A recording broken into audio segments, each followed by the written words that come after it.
foreign predatory parasitic corporations are replacing our natural environment with an industrial landscape of wind turbines. One Nation will stand against sending children down a path of drug dependency and body mutilation to appease the gender cult. Leave our kids alone. The Trusted Digital Identity Bill is a global surveillance and control mechanism that profit-hungry corporations and power-mad politicians drafted and crafted. One Nation opposes this inhuman, dystopian future that the United Nations promotes as the Great Reset, and we condemn this Parliament for signing on to it. I called for Australia to reject the World Economic Forum's Great Reset and instead mount a great resist. Just like the koalas being euthanised to make way for wind turbines, or damaged solar panels leaking toxic heavy metals into waterways, the United Nations net zero plan again involves killing the environment to save it. I've been speaking about the fear, the oppression and the inhuman cruelty of our COVID response since July 2020. I promised to hound down those responsible, and I will continue relentlessly to keep that promise. You're about to be live with me, Senator Malcolm Roberts.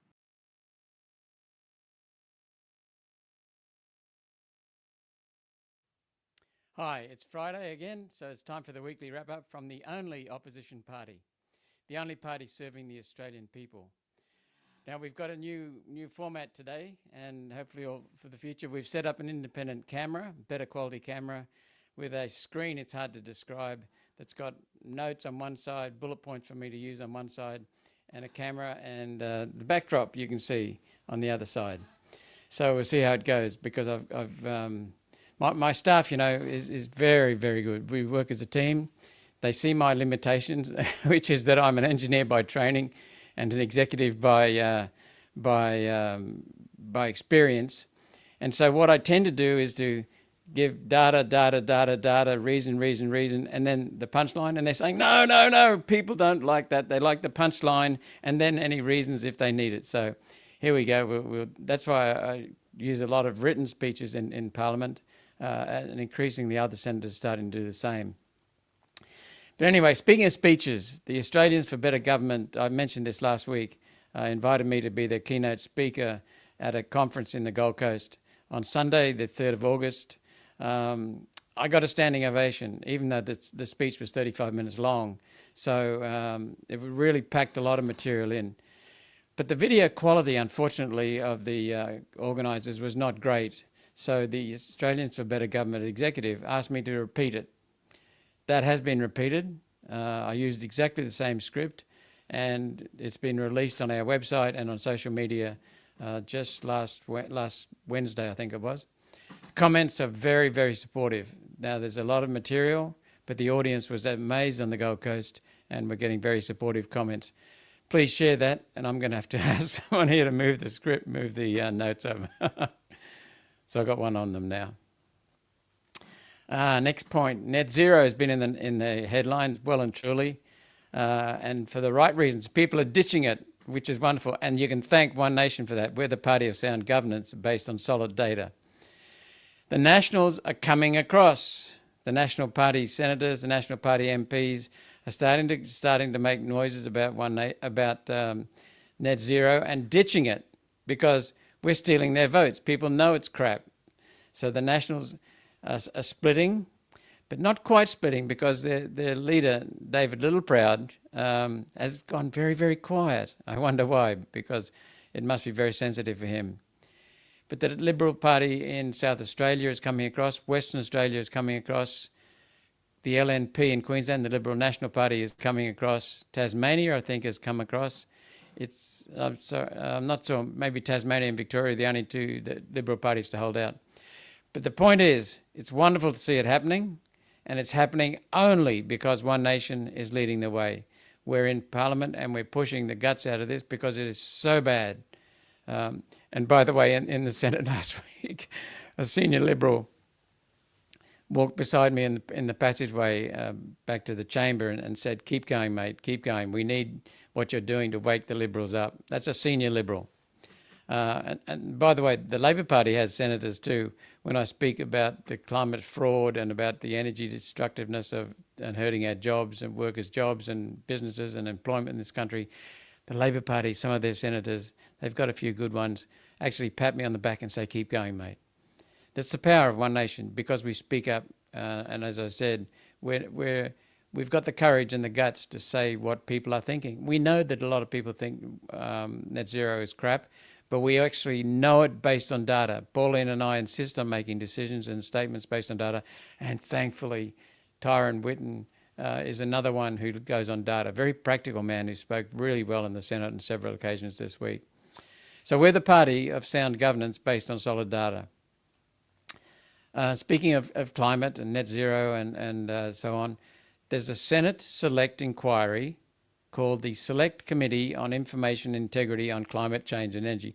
The Greens moved this, and we were delighted because, so thank you very much to Senator Peter Whish-Wilson from Tassie for moving that, and thank you to the Greens and Labor Party for backing it.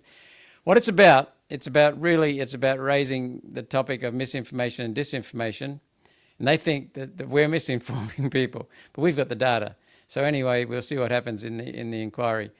Many people are sending in submissions, some genuine conservationists, totally opposed to this net zero madness and wind turbines and solar panels carpeting and blanketing the country. So thanks for the submissions. Because the wind turbines, and I'll talk more about that, offshore wind turbines in a minute, but wind turbines and solar panels are destroying real bush, native bush, farmland, and regional communities. Notice that the people in the city, and I've got nothing against them, a lot of them have been brainwashed, but they're thinking wind turbines and solar panels are fine, just keep them out of our area and put them in the bush. The costs are going up, and we haven't seen how high power prices are going to go in this country yet because the costs are enormous. But we are the environmental party because we're the ones who want to stop wind turbines and solar panels destroying our countryside and our communities. And I think we talked about tax last week, but I talked about tax in the Senate this week. It was that someone, wind turbines do not work, disgusting for the environment and wildlife. Good on you, Susan, you're spot on. But Susan, we've got to kill the environment to save the planet. That's what we're told we've got to do. Kill the environment in the supposed name of saving the planet. What a lot of nonsense. The tax summit, I spoke about the 3 new taxes that are being mooted, and Katie Gallagher, the finance minister, and Penny Wong, the government's leader in the Senate, refused to rule out the bedroom tax. And people might think the bedroom tax is fanciful, but it actually happened in Russia. And Dr. Zhivago movie actually depicts that. The bedroom tax is an attack on our homes, especially elderly people's homes, older people's homes. If you've got a spare bedroom, then it could be that you'll have to report, it will be that you have to report the number of spare bedrooms you have. There'll be a tax on that unless it's rented out to someone other than your family. So if you've got a spare bedroom, the kids have grown up and moved off and now you've got grandkids and you've got a spare bedroom, study, rumpus room, who knows what a bedroom will be classified as for tax purposes, but if you've got a spare room for your kids and your grandkids for when they come, tough luck, you'll have to rent it out. What they'll end up doing is breaking policy for the aged care. The aged care policy says that the best place for people to live, elderly people to live, is in their home until as late as possible. So they'll be forcing people out of their family homes. Then there's the land tax. And then, of course, there's the grave robbing tax. The grave robbing tax, death duties, excise, death duties, estate taxes. We've had that. Every state had one of them. And then the federal government mooted it. But Joh Bjelke-Petersen from Queensland led the way in abandoning it. So we're the workers' parties because the government housing... Oh, that's right, I meant to mention that. One of the investment bills is that the government housing bill is halving the tax on foreign wealth funds owning rent-to-buy properties in this country. We've even got the Abu Dhabi government owning properties, rent-to-buy properties in the Gold Coast. So this is going to hurt workers, it's going to hurt renters, because what they want to do is force people to engage in rent-to-buy properties, and that'll put us all in stack and pack shoeboxes, basically. So that'll affect everyone, not just people with spare bedrooms. Anyway, that's why we're becoming the Workers' Party. Parents' rights and responsibilities, that's the next topic on my agenda. Senator Shoebridge and the Greens, and I've got some respect for Senator Shoebridge. I don't trust the Greens at all, not at all. They haven't got the Australian country's best interest at heart. But Senator Shoebridge has shown some determination, and sometimes he supports us in holding defence accountable. I can hear my own voice again now. All right, we're working through these things, the bugs. He moved after our work, we've led the way, Pauline and I, on opposing digital identity and the other censorship bills, the misinformation and disinformation bill, which we led the way in scrapping and driving it out. The Greens, through Senator Shoebridge, have been concerned about digital ID and censorship. Hello, welcome to the real world. That's what's going on, David, and the Greens. So now we've got the Greens moving a motion to get an inquiry, a Senate inquiry into the under-16 internet ban. Better late than never, I suppose, when it comes to the Greens waking up. But anyway, I moved an amendment because there were 7 terms of reference that the Greens Senate inquiry. And by the way, the Greens and the Labor Party have a majority in the Senate by themselves. They don't need anyone else. They dominate the Senate. They dictate terms in the Senate. It's a communist coalition that's running our country right now. So anyway, the Greens had 7 terms of reference, and I introduced an amendment to their motion for the inquiry. I wanted 1 additional terms of reference in there that talked about investigating parents' rights and responsibilities and the impact of the under-16 internet ban on parents' rights and responsibilities. Because what's happening in our country, I'm sure many people can realise, is that state and federal governments are usurping parents and sticking them out of the way, and then indoctrinating the kids and raising the kids for them. It doesn't seem that way directly, but that's what's going on indirectly through the regulations that are restricting parents and intruding government into people's lives and into people's homes. That's happening. We know that. The under-16 bill, there are plenty of protections for children, but we need to stop undermining parents. So I moved that amendment, and the Greens and the Labor Party opposed my amendment. Just a simple amendment to include, as part of the inquiry's considerations, the impact on parents' rights and responsibilities. Parents' rights and responsibilities. And the Greens and Labor Party voted against it, 39 to 37. So I wonder why they're opposing families and opposing parental rights and responsibilities. So that makes us the homeowners, renters, and family party. Okay, my motion, that's right. The government has been ordered, this is our media release, to release Defence helicopter crash investigation material, the report. I moved 2 motions. One was to get the detailed response from the public prosecutor, and the government and the Liberal Party.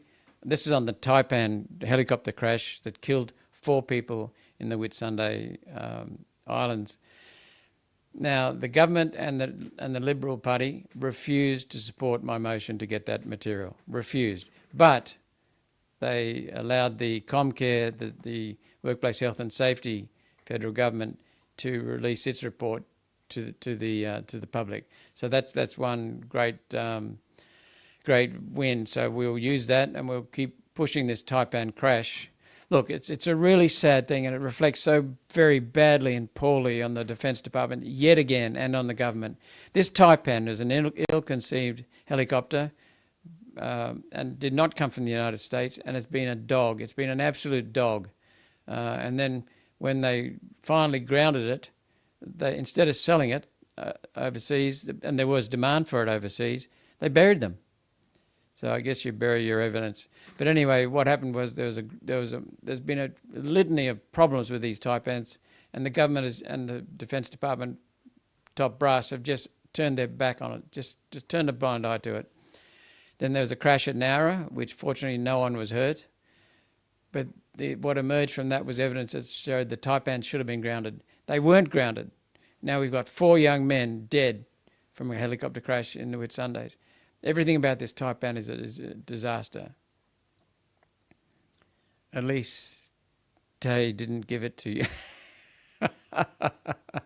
Yeah, that's true. They didn't give it to Ukraine. I love your sense of humour. And so anyway, we've got that material coming out. What's next? Oh, and we've got the Prime Minister attacking me. Now, I'm not a big guy, but I don't mind people attacking me. But I'm a crossbench senator from a minor party in the upper house. And the Senate, and I'll talk more about this next week. But the Prime Minister has attacked me. He's fired both of my personal advisors, the parliamentary advisors, both of them. And no one else, just mine. So it might have something to do with their performance in Senate estimates and on the floor of the Senate in speeches and on videos and social media. Maybe we're living rent-free in his head. But he seems to have a fix on me. Now we've got a clipping here, transcript from him answering a question on housing in the House of Representatives. I won't give you the lead up to it, but it's pretty self-explanatory. So this is Prime Minister Albanese, quote, "But he was beaten by Senator Roberts in the debate over there," that's the Senate, "who thinks that build to rent is part of the World Economic Forum's agenda, a conspiracy. I kid you not," says Albo. "These are the bedfellows of those opposite in trying to just oppose everything. It's like they're allergic to helping Australians into housing. They're allergic to trying to help renters. They haven't learned, they haven't changed. Their negativity is just getting stranger. I'll have you know, Anthony Albanese, that you have been flooding the joint with massive immigration, double what the Liberals had, double. And then each year you have promised to reduce the immigration because we've made it an issue. We're the first ones, my office is the first ones to jump on this issue about 4 years ago and make it an issue. It surfaced in the election, but the media didn't play it hard enough. And it brought you and Peter Dutton to the table to talk about lowering immigration. No targets, no promises on targets, just waffle. And every year you've been in office, you've said you'll cut immigration, and what's happened, you've raised it. We've got record numbers of migrants, and I'll be having much more to say on this. We won't miss you, mate. We'll chase you because you're destroying this country. To the honourable member for Petrie. Thank you, Mr Speaker. My question is to the Prime Minister. How is the Albanese Labor government delivering on its commitment to help Australians in the... Okay, let's talk about, now I'll go to some notes that our staff team has put together. There's a strong relationship between transitioning gender, not changing gender, you can't change gender, transitioning gender and violence. And that relationship is strong, documented, and it's not going away, it's persisting. Not just violence against others, violence against themselves. Trans people, violence against others and themselves. And some of it's quite brutal. We've seen video evidence of it. Now, the question needs to be asked, is it a predilection for violence amongst these identifying as trans, or is it the medication? Because they're on very severe medication that alters adolescents' brain structure. And these are unknown, the impacts are unknown, and there's no basic science. That's what's coming out in the courts and in the academia now, that doctors are saying, no, to hell with this, stop and ask questions about this, because the basis is not there in science, it's not there in medical research. People are just assuming it's there. So are we checking the mental health of adolescents before they transition and use hormone blockers and puberty blockers, and hormonal treatments? Are we checking before prescribing? It's usually not the case. So RFK, who I'm developing a lot of respect for in the United States, is running an inquiry into transgender violence, because it seems that some of the transgender people are becoming very, very violent. You know, what we've been told in the Senate by the Greens and some people in the Labor Party is that by speaking up against transgendering young adolescents, we are causing people to commit suicide. That is complete rubbish. I'll tell you where the suicides come from. The suicides come from transgender people who were told before they embarked on a severe prescription of medications and sometimes surgery to cut off their identifying bits. They were told that they'd be able to reverse it. How the hell you can put on boobs and penises after they've been cut off is beyond me, but anyway, that's what they were told. And then when they go down the path, they're told suddenly that you can't reverse. You can't reverse it. That's when they commit suicide. This is inhuman, what's going on. And so the pressure that the Greens and the Labor Party put on parents to not interfere and automatically go for gender affirmation treatment, so that a young child just doesn't have any counselling, doesn't have any alternatives proposed, doesn't have the time to grow out of it. They just shoeboxed into the transgender process. Well, they should be supported, Glenn. I believe that the transgender people, gender dysphoria, discomfort with having one's own gender, is quite natural and not common, but it's quite natural in adolescence, and adolescents usually grow out of it. So that's what needs to happen. But we need to take stock of the process. We need to take stock of the whole industry. This is a very big industry for Big Pharma, and it's based on bullshit. So anyway, RFK is running an inquiry into trans violence. After yet another mass shooting in the United States, an attempted mass shooting, 2 people died when a trans shooter conducting a mass shooting event this week in Minnesota in the United States. So I hope RFK Jr. can shed light on what's going wrong in transgender policy. There's a lot going wrong in gender policy, and I want to thank the doctors who stood up in Queensland, Victoria, United Kingdom, the Scandinavian countries. They're standing up and calling it out now, so that's wonderful. As a society, we need to know our children are not being confused, exploited or harmed, and can be guided to the right decision free from outside agendas. So I'm not saying ban it. I'm saying go through it properly, give people with gender dysphoria, recognise their mental health condition and give them treatment, give them love, give them care, give them support, not railroad onto something that they'll regret for the rest of their lives. Speaking of something else that we can regret for the rest of our lives, and that's installing offshore wind projects, wind turbines. There's an Australian company, I'll have to read from notes here, an Australian company, Oceanics, and a Norwegian-based giant, Equinor, could not agree on the project. They're proponents of the project and they could not agree on it. Why? Because offshore wind is turning out to be horribly expensive. They decided not to proceed with a feasibility study for an offshore wind turbine farm. They're not wind farms. The offshore wind turbine complex in the Hunter that the Australian government was awarded. The Australian government has already awarded this as a project, as feasibility study. It's yet another in the long list of offshore wind developments which will not proceed because they're simply never going to be profitable. And people are starting to wake up. Not even with subsidies will they be profitable. Offshore wind also causes terrible environmental damage to the marine ecosystem, the ocean floor, fish and mammals like whales and dolphins. They've got cables strung up and they've got sonar problems. Whales, we're overseas where whales are just grounding themselves on the beach in mass suicides. So these things should be banned on environmental grounds straight away. They should be entirely banned, not even considered. Then the costs are high. I wonder why. Look at the construction cost. The capital cost would be huge. The maintenance in a saltwater environment is just bloody ridiculous. So there's no way they can work. And then a wind turbine has very low energy density. When you mix that very low energy density, it means that you have huge capital costs and very low yield of energy. So that the unit cost of electricity is going to be extremely high. Here's the next point. The Hunter proposal is especially stupid because the Hunter, and I used to live in the Hunter, I used to live on the coast at Dudley, just south of Newcastle Port. The Hunter is subject to massive storms that have caused 200 shipwrecks since Western settlement. The most recent was the 76,000-ton Pasha Bulka bulk oil carrier that ran aground on Nobby's Beach just south of the harbour entrance in 2007. You can probably remember, many people can probably remember the pictures of this run aground on Nobby's Beach.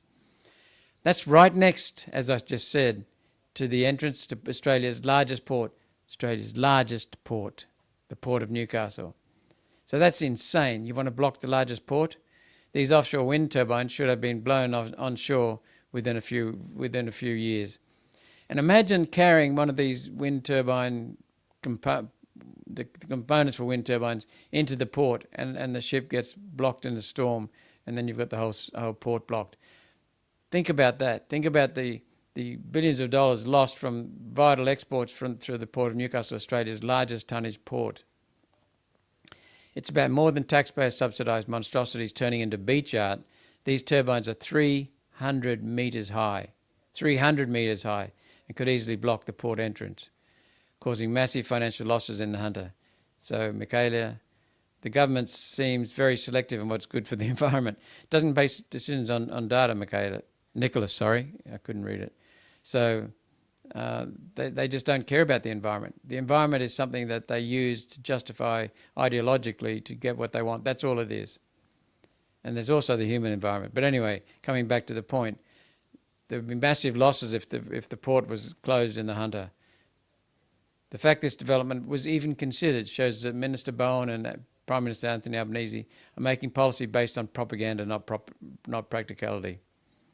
The fact it's not going ahead is wonderful because it shows offshore wind is not profitable. We're finding that overseas, and so many offshore turbine complexes are being stopped before they even start. Right, my inquiry into immigration. Before talking about that, I will point out that on Sunday, Australians of all backgrounds will be marching across the country to oppose the government's treasonous immigration policies and, I believe, the destruction of the Australian spirit and culture. I think that's a really important point to note. People are not just upset with the mass immigration that's causing so much damage to our economy and to our communities. They're upset with the dilution of the Australian spirit, the Australian culture. Now, I'm an immigrant. I am an immigrant, so I'm not opposed to immigrants. I'm opposed to excessive immigration, mass immigration. Now, if I come back to the Australian spirit and the Australian culture, my business experience, including research overseas, practical research overseas on the job, shows culture is the most important driver of safety, productivity, people's work satisfaction, results, quality, profit, worker turnover. The culture of a club, sporting club, the culture of a church, the culture of any organisation, including a country, is extremely important. It's the most important determinant of everything about that community. Can you move the notes up? Yeah, that's it. Culture in a business determines the safety, productivity and livability, and that applies to the community. Australia is being transformed, and I think that that's what's driving people to protest on Sunday. They don't like that transformation. They're not consulted about that transformation. They feel very upset about that transformation. National identity is extremely important for every individual because it's part of we're tied to that national identity. I'll summarise it in the words of, not in the words of, but in a video that I watched from Fernando Rukshan. People have probably heard of Fernando. He was a very competent wedding photographer. He was incensed with what was happening in Victoria, his state, under Dan Andrews with the COVID lockdowns, and he got out and turned himself into an investigative reporter and does a marvellous job. Now, Fernando Rukshan happens to be from Sri Lanka, Ceylon, whatever you want to call it, and his skin is very dark. And so just remember that a dark man is saying this comment. He said, a lot of Indians, Asians, Sri Lankans have come here because they liked our culture. And now we've got too many coming in too quickly and it's destroying our culture. He wasn't a racist in his comments. He was just stating that the culture was being destroyed and he wanted to slow it down. There are monocultures just in our region, in Asia. Japan's a monoculture. Korea's a monoculture. China's a monoculture. Taiwan's a monoculture. Singapore's a monoculture. They're not racist. They just want to look after the culture of their countries. And that's in the United States, for example. The United States is not a multicultural entity. It's a monocultural entity. They have people from all over the world, many different races, religions. They all consider themselves to be proud of their background, whether they're Polish, whether they're Chinese, whether they're Japanese, whether they're African. They're proud of that. But above all, in America, they're proud of being American. So they're American first, their background second. American first. What's happened in this country, thanks to Bob Hawke and John Howard and the others, is that the culture, the Australian culture, is being diluted. And that's what people, I believe, are upset about. They're not upset about Asians and Indians and Africans and Europeans and Greeks and Yugoslavs and Russians. They're upset about the wrecking of our country. And that's what mass immigration is designed to do, and that is happening across the West. It's designed to destroy our culture. So no matter what your background, if you love this country and want a sensible immigration policy that only lets in people who this country needs, at a rate that we can manage and respects people already here, please come on down to the protest on Sunday. Yes, we've never voted for mass immigration. And participate in protests around the country peacefully. All One Nation senators will be joining the protest. To find your local protest, visit marchforaustralia.org. marchforaustralia.org. Of course, I'm going to read these notes from my staff. Be on the alert for trouble. We've heard stories about people, troublemakers, getting involved. Don't engage with counter-protesters. This will be a time to turn the other cheek and always obey the instructions of police officers. We don't do what the left does. We don't do what the control side of politics does. We don't disrupt. We protest peacefully. We speak and then don't hurt people. The left wing sends in disruptors. They'll be portrayed as lefties of greenies or as Nazis or as far-right-wing extremists. Don't fall for it. They'll be baiting protesters in front of the media. Look, this tactic of baiting people and then trapping them when they fall for the bait happens at some election polling booths. I've seen it. I've experienced it. I've been attacked by people doing it, whether they're from the ETU or the CFMEU or from the Labor Party. What will happen is someone will walk up to me on the polling booth, walk up to our candidate in the polling booth and start talking very calmly, very sensibly, very friendly manner, and then they'll start ramping it up and they'll start trying to bait us. And over in the distance, there'll be someone with a GoPro on his chest, and he'll be filming the whole incident. And what they do is they get in your face and start threatening you, and of course you can't hear that on the GoPro. And then the moment you react back, then they capture you, and then they spread that video of One Nation candidate being violent or a Liberal Party candidate being violent. I've seen it happen on polling booths. People get baited and they eventually crack. I've never cracked because I don't believe that I don't need to. But that's what happens with the left side of politics. The left side of politics is the control side of politics, so don't fall for their attempts to control. People are marching because the public has had enough. High immigration is taking housing, not just from Australians. We're now seeing homeless new arrivals. In other words, new arrivals a few months ago who were given housing, and now newer arrivals are being put in those houses, and the previous new arrivals are being bumped from their accommodation for new arrivals. So we're seeing homeless people who are recent immigrants. Surprised you even have staff left after Albo's cutbacks to opposition staffers. Yes, mate, I can tell you more about that once we've finished. Aussie, yes, oi. Yes, that's good. That's what it's all about. It's about being Australian. It's about protecting our country, because the culture is the most important thing in a country, in any organisation, and they're deliberately trying to destroy it. They're trying to destroy Europe. They're trying to destroy Britain. London apparently is starting to become a war zone, just like Paris. So we're also seeing, as a result of mass immigration, we're seeing lower wages as more jobs are moved from secure full and part-time jobs to outsourced jobs. Students are buying their qualifications. I've talked about that in the Senate. Watch my social media posts. Students are buying qualifications so they can spend study time working and sending wages offshore. $11 billion from students alone sent offshore every year. And sometimes students are allowed to bring their whole families with them, taking up more housing from Australians. Public transport, housing and education can't cope with all these new arrivals. So many are being given emergency assistance by Centrelink that the PBS, Pharmaceutical Benefit Scheme, is now costing over, what? I didn't know that. $21 billion. Medicare is costing over $35 billion. And the NDIS over $50 billion. And they're being rorted by new immigrants. And in some cases, the PBS, drugs are being taken on Australian PBS and sent overseas. This is simply not sustainable. Not only is it destroying the culture, it's destroying the economy, destroying our financial futures. Now, for years, Pauline Hanson has led the way on exposing the rorts in immigration and the destruction of the country under mass immigration, and the quality of people being let in, the unsuitable immigrants.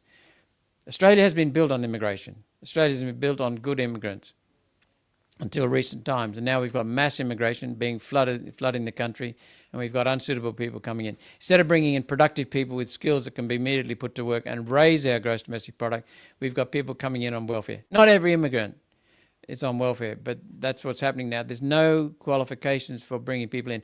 The Labor Party under Anthony Albanese was bringing in people from Gaza, a known terrorist hotspot, and on 1 hour vetting, and some of them were sent home after they arrived. Now, for the last 4 years, I've led the way because my office has been really focused on this issue because we could see what the damage was going to be, and it's here. Mass homelessness, record homelessness. We've led the way on this policy. We've exposed it before the election. It became an election issue, but not deeply enough. What we're about is stopping mass immigration. What we want is net negative immigration until our beds and roofs and houses catch up with the demand, until the infrastructure catches up. Stop immigration, and every year send more people home than arrive. So we have falling in net population. We want to deport immediately 75,000 illegals. Deport immediately 75,000 illegals. That's been our policy for months now, since early this year. We're not afraid to say it. There are 75,000 people here illegally, 100,000 students here illegally as well. So that's nearly 200,000 people. We can send them home. We want net negative migration, and I've been through our housing policy. It's also geared around working on demand, supply, cost, financing, and environmental regulations that are choking housing. Gerald, the print's a bit small, mate. In 1986, immigrants had to be checked for 2 years prior to entry visa. Everyone can read that. Had to prove they had a job to come to and bring plenty of money. You're absolutely right. Nowadays, they get everything free and Australians are burdened. Absolutely correct. Every immigrant that comes here that's a welfare recipient from start of his or her stay in this country is a burden. We should be having productive people coming here. Look, immigrants have done a wonderful job. Migrants have done a wonderful job for Australia in the past, no doubt about it. And some of today's are doing a wonderful job. But the people who are here now should be consulted, and they're not being consulted. The immigrants that come should come here for the benefit of the people who are already here. That's basic common sense. So on Monday, the Senate will vote on my motion to refer the current rate of immigration to a Finance Committee inquiry. The purpose of my referral is to get to the bottom of the effect of high immigration on wages, home prices and availability for rent and purchase, inflation, productivity growth. So let's take the emotion out of all of this, and the finger pointing, the accusations, and the and the calls from a prime minister or smearing a crossbench senator for being a conspiracy theorist. Let's get all this crap out of the debate and get down to facts. Let's see if the Labor Party and the Greens will support an inquiry into one of the most important things going on in our country right now. Let's get to the facts and the data, not name-calling and diversions like the Prime Minister. One Nation are happy to have those cards fall wherever they may. We will respect the data, whatever it is, providing it's arrived at in a balanced way. Truth based on data guides Pauline and myself, and it guides Tyron Whitten, who, as I said, is turning out to be a really, really good senator. I'm very, very pleased with Tyron. He sits behind me in the Senate. It's wonderful to have someone take my back in the Senate. He speaks well. He's strong. He's outspoken. He's clear, and he's got conviction. He's a wonderful addition. So we're the party of sound governance based on solid data. So let's turn over to question and answer. What's the time? Oh, I'm pretty much on time. Can you please stop corporate from buying all the issues? Who said that? Lawrence. Well, mate, according to the Prime Minister, that's all rubbish. That's a conspiracy theory. We know that we have been trying to stop them. Lawrence, we've been doing our best. We're the first ones to raise the fact that BlackRock, Vanguard, State Street and First State's the biggest interlocking globalist wealth funds, investment funds from buying stack and pack shoeboxes for us in this country. That's what we've been calling out. The rent to buy becomes a rent for life, forever under control. So we have been trying to stop that. To the honourable member for Petrie. Thank you, Mr Speaker. My question is to the Prime Minister. How is the Albanese Labor government delivering on its commitment to help Australians in the cities and the regions into secure housing, and are there any risks? Call to the Prime Minister. I thank the member for Petrie for her question and congratulate her. It's a conspiracy on her theory. Election, her first speech, and on welcoming me to North Lakes, where we had good discussions with locals around the shopping centre there over a period of time, and they certainly were very keen on our housing policies, because that is a growing area of Queensland, a beautiful area of Queensland, now serviced by a train line, first promised in 1895 but delivered as a result of our former government's response. Now, today in Parliament, Minister O'Neill has formally fast-tracked our 5% deposit plan for first home buyers to start from the 1st of October this year. Bring it forward so that every Australian who wants to buy a home of their own, whether they live in the city or the bush, can have the opportunity to do so. That includes at Wagga Wagga, where I was with, gave a lift to the member for Riverina this morning, and for the Bush Summit. Now, the average first home buyer in Wagga can save a 5% deposit in a couple of years, not the usual 9 years it would take to save 20%. The same first home buyer will save $27,000 in mortgage insurance, making an enormous difference. Thinking of the difference it will make to young people in the regions as well as in our suburbs. Now, unfortunately, the news hasn't been welcomed by everyone. The Coalition's housing spokesperson has had a lot to say about 5% deposits. He continues to say that it's about helping billionaires. The idea that billionaires are worried about whether it's a 5% or a 20% deposit for a $700,000 property is just bizarre. Sometimes they get all contorted just trying to find ways to say no, Mr Speaker, is what is going on here. But it's worse than that, of course, because now they're coming after renters. Senator Bragg has said that build-to-rent scheme is a massive conspiracy between Mr Chalmers, the unions and the big super funds to become perpetual landlords. Drum the spooky music background here. But he was beaten by Senator Roberts in the debate over there, who thinks build-to-rent is part of the World Economic Forum agenda. Conspiracy theory. I kid you not. These are the bedfellows of those opposite in trying to just oppose everything. It's like they're allergic to helping Australians into housing. They're allergic to trying to help renters. They haven't learned. They haven't changed. Their negativity is just getting stranger. Well, that's wonderful, isn't it, to hear? He doesn't seem to know that Larry Fink, who he met with recently, Larry Fink, the head of BlackRock, is now the acting head, the interim head of the World Economic Forum. He doesn't think, well, he doesn't seem to think, or maybe he's lying, that that BlackRock is investing in the stack and pack rent-to-buy places in this country. BlackRock, First State, Vanguard, State Street, all interconnected. As Robert F. Kennedy said, they're the largest corporations in the world. They own shares of each other. They control it. And who's the ultimate owner? Billionaires. That's why we said the billionaires are the ones who are benefiting. And I'll keep saying that in the Senate. What we've also got, he laughed at Senator Bragg. Senator Bragg's been doing some good work on housing. We started it, and he's joined us, and he's doing some really good work on housing. I quoted him extensively recently because he had done such good work.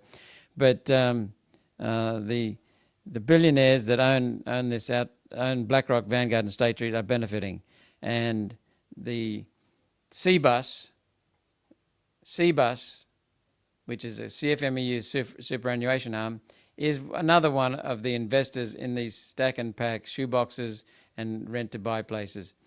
And by the way, the Labor Party recently passed a bill cutting the tax rate for these foreign owners from 30% to 15%. 30% to 15%. And yet they come in here and use our resources, use our facilities, our infrastructure, our people, our education system, our police, our defence forces. They export gas, they export and pay hardly any tax, Chevron and the like, that have significant shareholdings from BlackRock. And they pay virtually no tax. So BlackRock comes in here and it owns the rent-to-buy places, and it was paying 30% tax on that. It's now going to be paying 15%. And its leader, chief executive, Larry Fink, met with Anthony Albanese, and then the tax changes came into place. The tax halving of the tax rates came into place. Meanwhile, Anthony Albanese is talking is at his summit, his Treasurers' Summit. We have got other people making proposals at a productivity roundtable to increase taxes, taxing bedrooms that are vacant, land tax, and grave robbing tax. That's what they're doing. Then they're cutting the taxes on multinational global wealth funds, and raising new taxes on Australian people. That's despicable.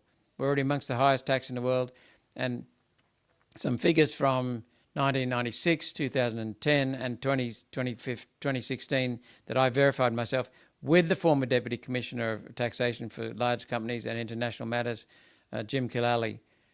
90% of Australia's large companies are foreign-owned, and since 1953 have paid little or no company tax, because you and I are the ones paying tax in this country, not BlackRock, Vanguard, State Street.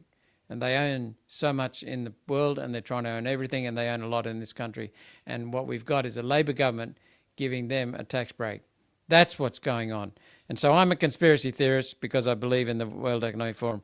The policies that Labor and Liberals, sadly, are enacting and have been since 1975, when Whitlam Labor government signed the Lima Declaration, to ship our manufacturing offshore, to ship it offshore, they have been enacted by the Labor Party in 1975 and ratified in 1976, the following year, by the Fraser Liberal government, the Lima Declaration. And I could go through, I won't now, but I could go through, and I will go through in the Senate, the litany of United Nations agreements that are the source, treaties, declarations, agreements, that are the source of Labor Party and Liberal Party policies. That's fact. What's Hi Jonzo? We have more resources than the Saudis, yet they've made it tax-free for their people, and we have... Norway, look at Norway, wealth fund, the people are set up for life. Every Norwegian is set up for life.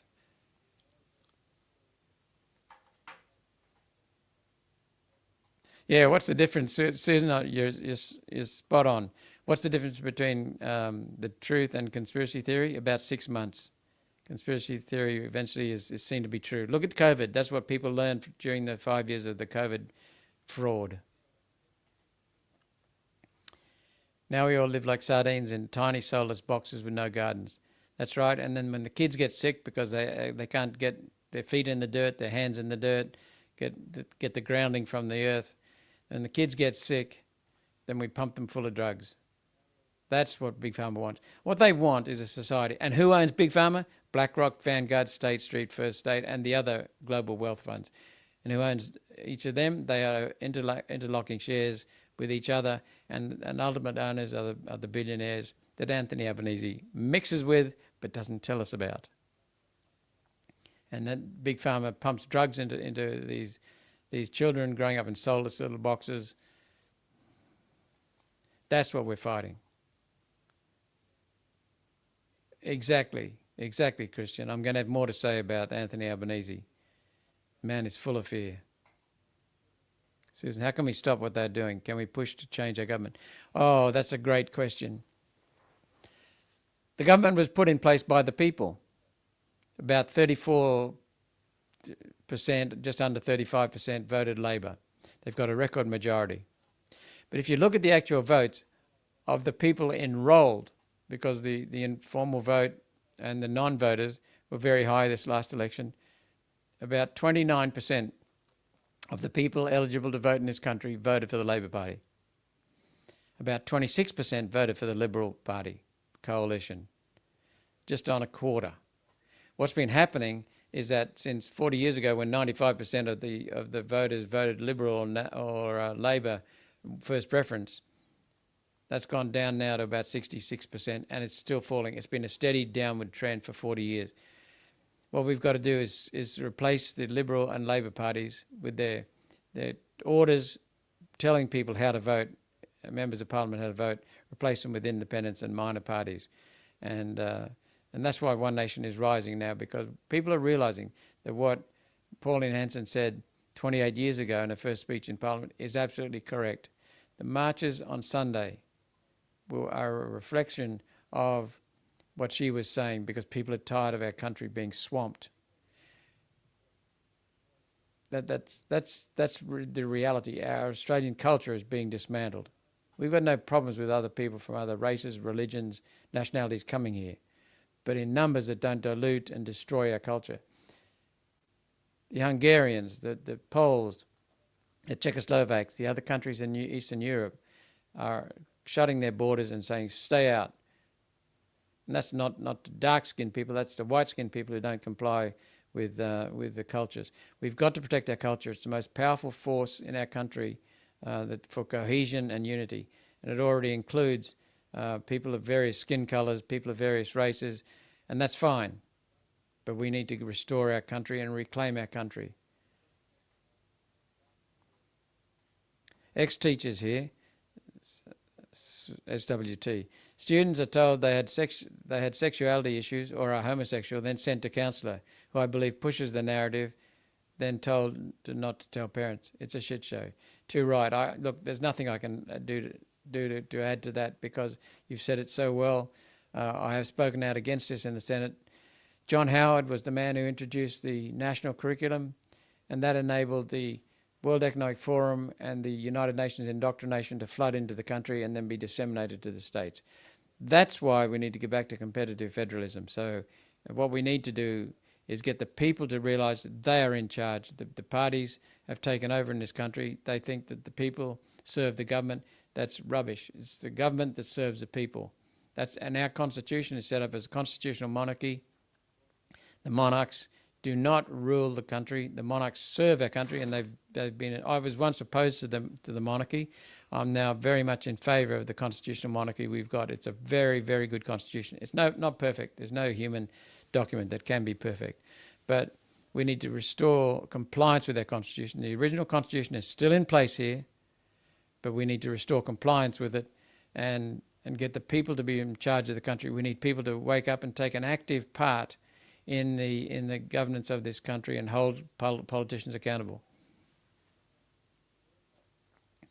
Is Uber driver, Didi, or menu log on the skilled immigration?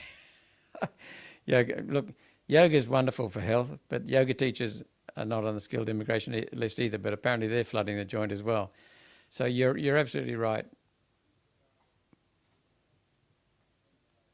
Thank you. Preference voting should be removed. No, I'll get to that in a minute. We don't have the infrastructure to support the people here now. Correct. You're absolutely right. That's one of the problems. Pause immigration and let the country catch up. That's exactly been our policy for the last 4 years. Now, preference voting should not be removed. I'll tell you why. If we had first past the post, Labor and Liberal would be entrenched forever. That's it. And their policies are basically identical. So what it means is that you'll get this shitty globalist governance that are parrots for the globalists entrenched forever. But with minor parties under preference arrangements that the voters allocate, then you can get the possibility of a minor party or an independent in place. We have increasing numbers, a trend towards increasing numbers of minor parties in the Senate and in the House of Reps. So that's going to free up our democracy, because we've got to stop the parties that have taken over the duopoly, which is really a uni-party. We've got to stop that and get back to proper representative government.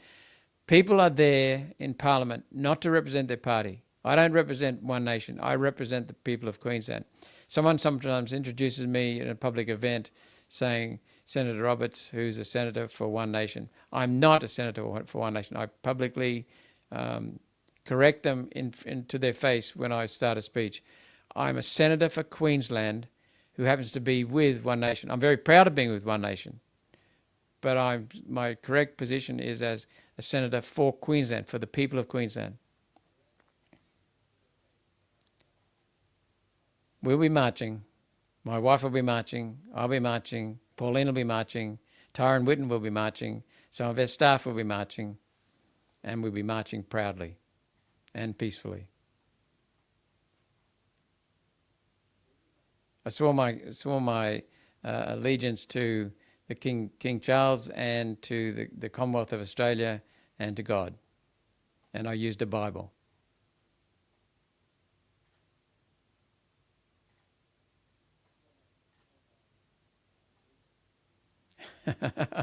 They're spot on, Glenn. Marching against mass immigration and supporting our country isn't racist. That's absolutely correct. There's no common sense in Labor policies these days. There's no common sense in Liberal policies these days either. But Merin Faruqi got up in Parliament, I think it was just last week, and she raved on about Australians being racist. What they do, think about this. They talk about racism in Australia. They proclaim to be victims of racism, and then they talk about other victims in this country of racism. Why they talk about it is because they know Australians do not like racists. They detest racism, and that's why they use it. If Australians were racist or liked racists, they would not be able to use that. The very fact that they talk about racism means that they're trying to connect with people, and the overwhelming majority of Australians are not racist. But what they do is perpetuate the victim mentality and try to sow division in the country. That's what it's about. The Greens are divisive. Liberal and Labor are the same party. They just put on a stage show to make people think they're against each other. Correct. They're not. Their policies are almost identical. And I've seen so many instances where the Liberal Party and Labor Party support each other in the Senate when it comes to divisions to push the globalist agenda. I've seen it. Now, there are some decent Labor people, senators, and there's some decent Liberal and National Party senators, but they're told what to do. Very few have the guts to stand up. Some in the Liberal, none in the Labor Party, apart from Fatima Payman. Do you have a message for anyone who wants to march on the 31st, but who are scared of standing next to fringe extremists, as the media has portrayed the marches as? Yes, I do. Turn up. Go there with the right intent. Go there to be peaceful. Go there to stand up for Australia. If there's anyone violent nearby, just walk away. Turn the other cheek and walk away. Do not get involved in an argument. Go and get the police. But there will be police, I'm sure, everywhere. So just be peaceful. Don't confront people, and just stand up and speak up for Australia peacefully. And don't be scared of the intimidation. Some of this intimidation is coming from the media, which is largely left-wing controlled in this country, the control side of politics. Don't be intimidated. Just stand up for the country, because it's the best country. Well, it used to be the best country in the world. We can make it the best country on earth. So I can have my notes again.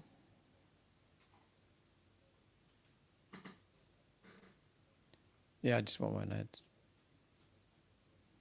Unless there's anything else. No, there's nothing else. Well, that's the weekly wrap-up from the only opposition party in Australia, the Sensible Party, the only party serving the Australian people. Enjoy your weekend.